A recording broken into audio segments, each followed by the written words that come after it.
Pent up, fighting for phone time, call every week. Make sure that I'm on time, I'm reaching my peak. I got a century, freedom wasn't meant for me.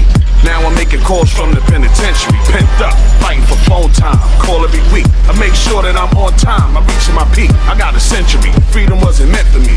Now I'm making calls from the penitentiary. It's the longest bus ride of your life, taking the scenery, mountain trees and greenery, hoping the route is scenic. Free your mind, straighten your spine, and guard your grill. Gotta mentally prepare for that killer be killed. They're on it every day, where intentions are blurred. Hearing this, that, and the third, watching their actions with every word. I know it sounds absurd, things occur and it's real though. Solitude, you're left with your own thoughts and it feels low. Praying for letters and pictures, mom sending cards with scriptures. Find your place on the yard, niggas is fixtures. Strike first, work out hard, see who you click with. The dudes from your hood in the belly, that's who you stick with. Flying kites swarm the phones like the piranha. All you got is your wits, your hands, and your honor. Fear staring the lid while tears dampen your beard. It appears the end is near with peers whispering in. Peace. One of the top promoters in New Jersey and across the country. And you know what we do here. We talk about mass incarceration. We talk about making change inside those institutions, inside those prisons. And the reason I brought Messiah here, because Messiah was a brother I was inspired by, who went to the feds, did a 10-year stint, came home, changed his life, built his organizations, his companies.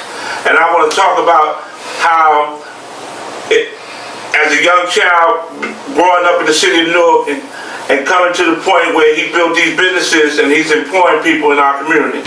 Hey, how you doing, Messiah? All right, good. I just want to correct one thing. I did 4 years in the state, 6 years in the feds. So it's like 10 and a half, really.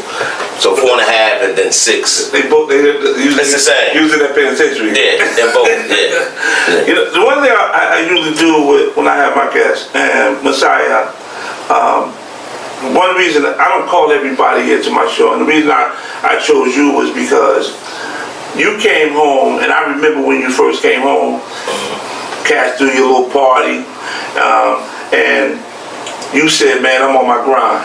And I watched you go from taking the little money, whatever you had from when you left, and building what you building. And I even came to some of your events. I just watched your premiere with your hair salon.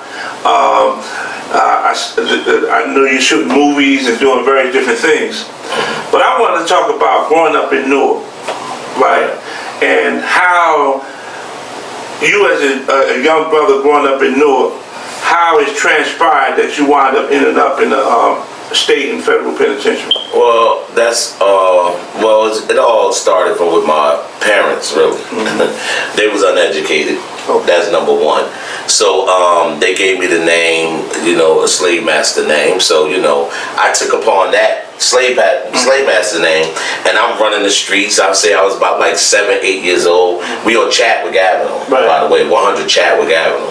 Right, I was young. So we went from 100 Chadwick Avenue to 2 Osborne Terrace. So through that process, it was more like we eating syrup sandwiches, sugar bread, lights is out. I'm talking about this is consistently. Right. We might have the lights on for a couple of months and then it's back out. Right. And no heat, and we was going through a lot. So I used to be so upset. Right. And I'd be like, why are we living like this? Right. I couldn't figure out why we living like this because I'm thinking of a mindset of an 8-year-old. So thinking of a mindset of a 7, 8-year-old, it ain't really registering to put it all together. Right. All I know is I'm hurting, stomach hurting, I'm hurting, going to school bummy. Right. So I'm like, wow, what could I do to change this? It was nothing for me to change at that time. I couldn't think of nothing. So one time I asked my mother, I said, yo, why daddy ain't here no more? Right. Like, why he ain't here no more with daddy? Yeah. And she's like, oh, yeah, this is like, I say I was about 9 maybe at this time. Right. And she was like, oh, things didn't work out, fuck Joe. And I'm like, oh, all right, like, I still don't really understand. Right. So I would go to my grandmother's house in Irvington where he stayed on the weekend and see him. But there's no communication. I said, hey, Dad.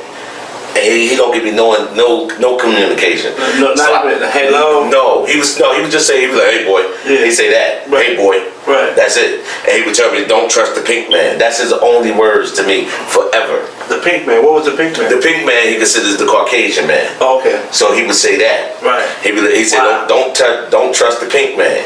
And just say, hey boy, whatever you do, don't trust the pink man. That's all he would say, and that's it.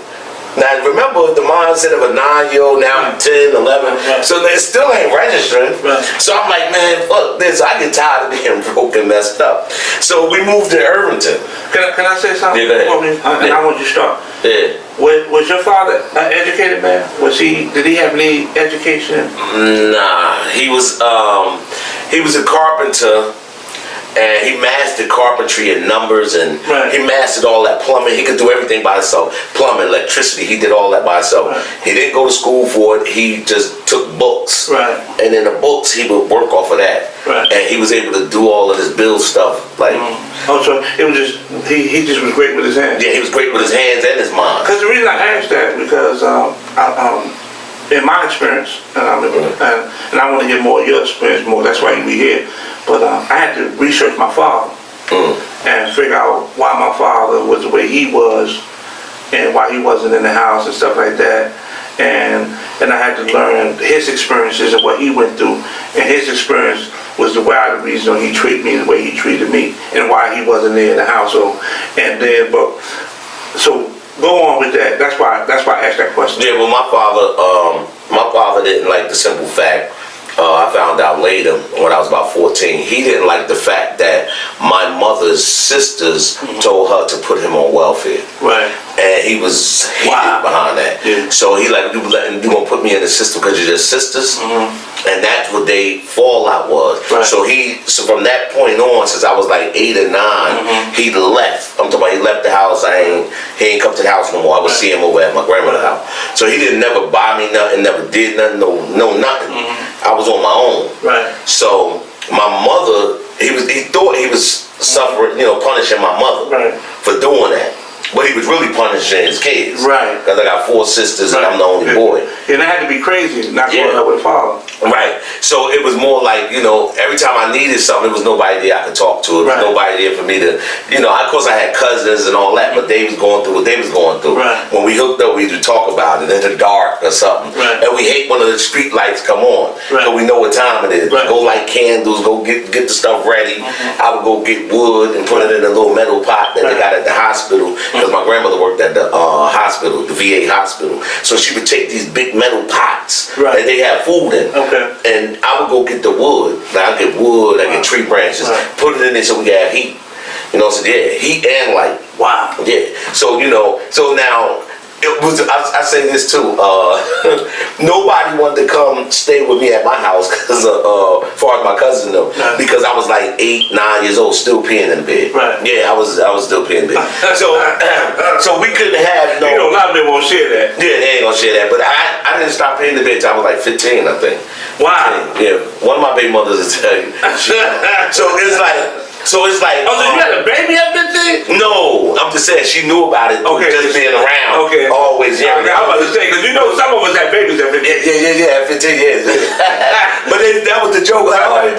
So the order for me to spend the night over my cousin's house, right? I'm skipping some stuff, but in order to spend the night over my cousin's house, what happened was my aunt used to say, now you can spend the night, but you're gonna have to put on a pamper. Now at this time I'm 13. Wow. So I'm like, a pamper? I ain't putting on no pamper. She said, well, you ain't spending the night. So I would have to put on the Loves. These Loves was rocking back then. Put on the Loves to go to bed. So I was still peeing in the bed. So it still get some on the bed a little bit, just a little.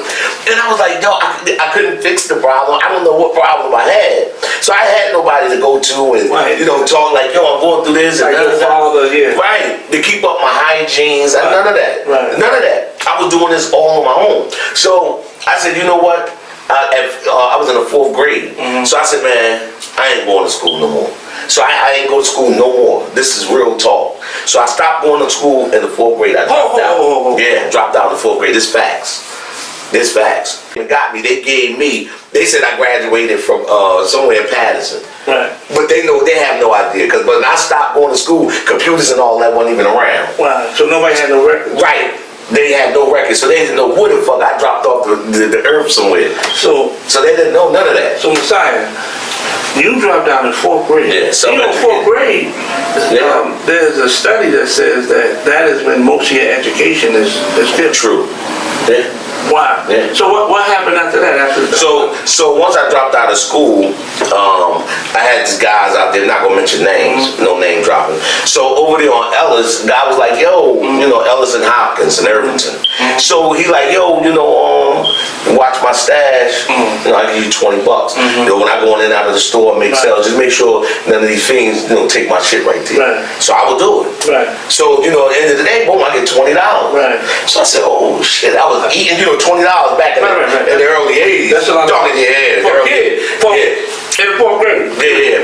No, so I was like about 12, maybe I was 12, I was out there But already. $20 a lot. Right. So now actually, I'm like, yo, so I'll buy me something to For eat. $1, you get 100 cookies. Yeah. With the coconut cookies. Yeah, at this time, cigarettes was like 65 cents, something like that. Right. Cigarettes was cheap. Right. They like $10, $11 right now. Right. So, and I was buying food and everything. I was getting back all this check. I was still having money. Right. So I'm like, oh, so doing that every day, I saved up a couple $100. Right. So now I was able to buy clothes, Right. sneakers. So I felt good. So all I need to do is find a place where I can shower. So when my aunt is asleep, my cousin would sneak me in so I could take a shower. Wow. Because then I stay out there musty and dirty Right. drawers, dirty clothes. Because I ain't really had nowhere to go. I was running. My Right. mother, I wasn't going over there to my mother's house. Because if I go there, she's going to make me stay there to go to school the next day. That's not happening. Because I want a better life. So where was Mom, sir? My mother was across town. She was in East Orange. So what was her concerns about you 12, 13 years old? She would be upset and trying to get me to come back, but my mind was made up. I didn't want to live like that no more. I ain't the dark and Right. all that. Every- Nah. yeah. I didn't want to live like that. You know, I had holes in my sneakers. I used to take duct tape. I don't know if y'all remember these sneakers Yeah. called jumps. Yeah, I remember. It looked like felines, Right. but I had those jumps, so it was peeling, like talking. You could buy them in the grocery store. Yeah. Right. I would put gum and put gum all up in there and try to get it to stay down, and then I would duct tape it the front, and that was it. That's how I did it. So that started your hustling again. Yeah, that started my hustle. So again. when did you, so you hustling now, so when did you transpire to start being, because, you know, at one point we hustle and then we move into our own world and start hustling for ourselves. Yeah, I can tell you that too. I'm gonna finish this up though. Well, as I was there watching the stashes, right? It was weed and all that. So once I was doing that, getting the $20 a day, I saved up a few $100, bought clothes and Right. deodorant, hygiene stuff, right? So now, I figured after about 6, 7 months of doing that, Right. you know, my aunt said, no, you can't come here no more. Right. So I'm like, why? I ain't did nothing wrong. She Right. said, no, you over there watching they stashes, selling drugs. I said, no, I'm not. I'm lying, of course. So I'm like, no, I'm not. So she told me you can't come no more. You gotta go back home. So that's what sent me back home. But I didn't stay long. So when I went back home, now I'm not making that money no more. Right. I'm in East Orange on 118th Street. Shout out to Tretch and all of them. So I'm right down the street from them. So I said, you know, what I'm going to do is I'm going to go to Western Beef. It's a Western Beef over there. Right. So I went to Western Beef early in the morning, and I'm doing bags and stuff, making money that way. So I would make all that money, get little candy and all that stuff that I take or whatever, and I would put it in my closet. My mother would always put me in the closet. This is facts, true story. You know, I still love her, but I grew up living in a closet. My whole family know this story. Wow. Because I peed in the bed. So I would live in the closet, and my legs would be halfway out the closet. Right. Some of my body in it, you know, it's too small for me. So now at this point, I'm like, I'm gonna save up my money. So I start saving up my money, get a knock on the door. Right. It's diapers. So diapers get